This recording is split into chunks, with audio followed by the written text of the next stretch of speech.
friends, and welcome to another episode of Fixing the Cuck of the Past.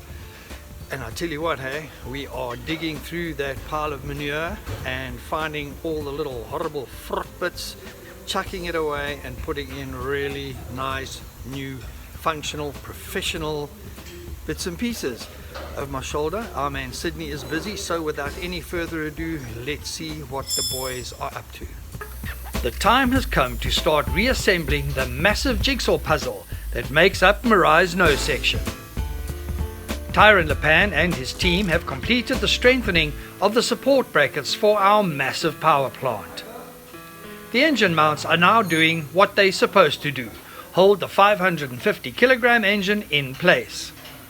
The front bracket that supports the front leaf springs as well as the nose structure is also ready for installation. All standard bolts are being replaced with high tensile bolts, and the rear leaf springs are installed. All other nuts and bolts are also being checked over.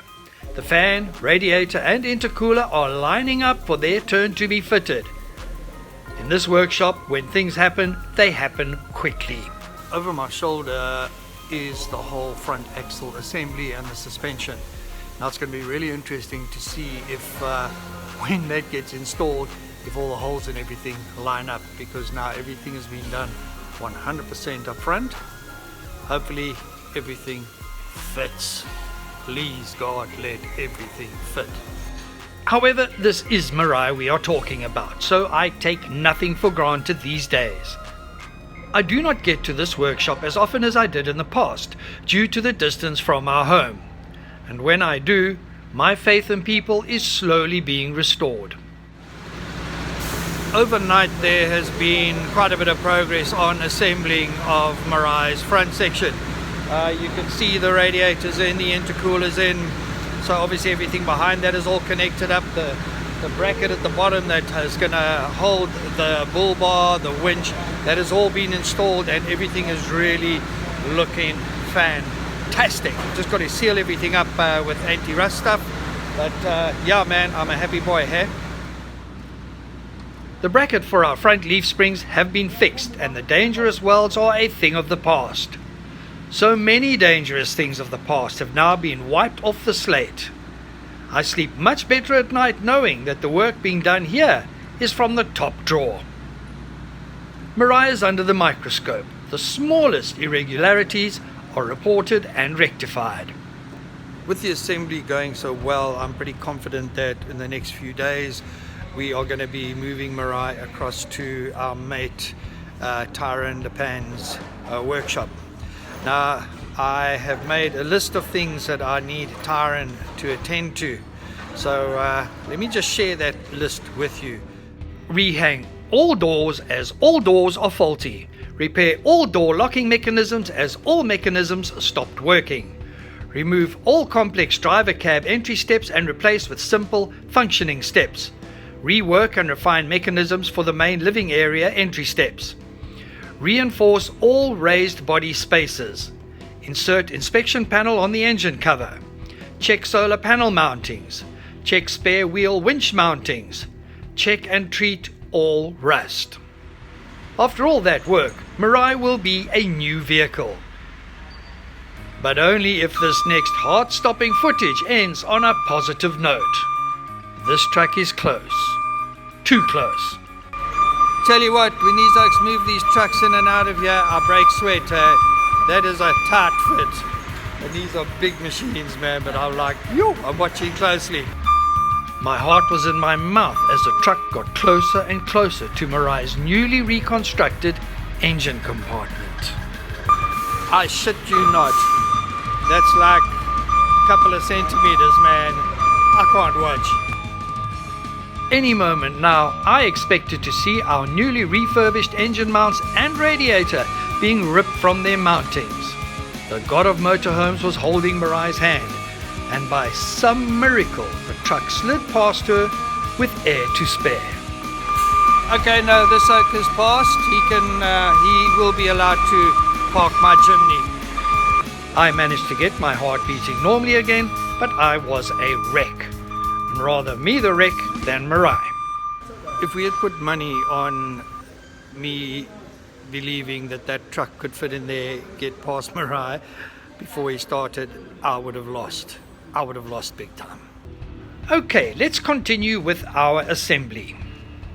What will happen now is the guys will start assembling that whole front suspension and the front axle. The bits of the nose, that's all going to be left off because Tyron needs access to certain parts of the vehicle from the front. Once that is done, and once Tyron has gone through that list that I've already told you guys about, then the vehicle will come back here, and there's a few pipes and a few more fittings, and then these guys need to do that road test. When that is done, we're in business, baby. Everything was moving along beautifully. Things were on the up. Our nightmare was slowly fading away.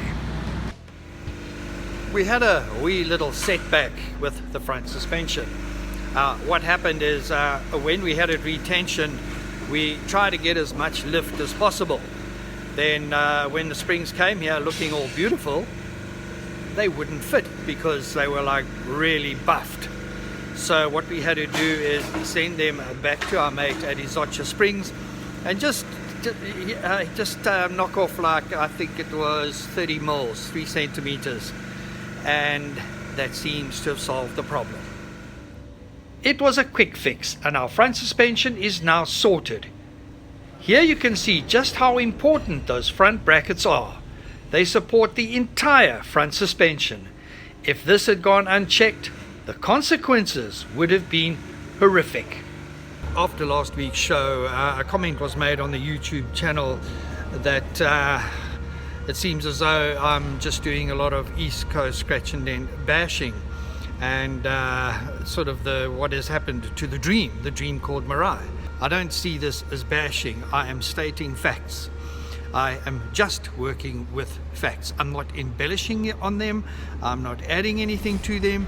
Everything I show you is just a hard, cold fact of what we have been through and the impact it has had on our pockets and our minds. So if that is East Coast scratch and dent bashing, then I am unapologetic about that. But yeah, it is behind us, but the impact of it is going to stay with us for a very, very long time. Having said that, it does not mean that the light at the end of the tunnel has disappeared. So what about the dream called Meraai? The guy said, you know, what's happened to this dream? That dream is very much alive, but you've got to understand, and I think all of you know, that dream took a hammering, that dream took a blitzing, it took a pummeling, a snot club, but we have come out the other side. We really, really have. And you see that is that big bright light at the end of the tunnel, and it is a massive light. The relief that I feel about everything that has happened since we met up with these oaks is just massive. I can't explain it to you. And yeah, we will be seeing you in some very beautiful parts of our country in the not too distant future, but we're not quite done yet. Yes, we can see the light, and it is helping us get that mojo back. I know what I want to find beneath our Christmas tree. Meraai and I are still hoping for a fantastic Christmas present, and that Christmas present would be Meraai in our driveway. Really, really hoping. We're very close to finishing the first little bit of our fix up here, and can't wait for the next stage, which is when our mate Tyron gets hold of Meraai. That's all we have time for this week. I am really hoping to bring you very exciting things next week when we do some good structural changes to things here which just aren't working and do not make any sense. So my friends, until then, please look after yourselves, look after your loved ones, look after your possessions, and above all, yeah, you got it, keep safe.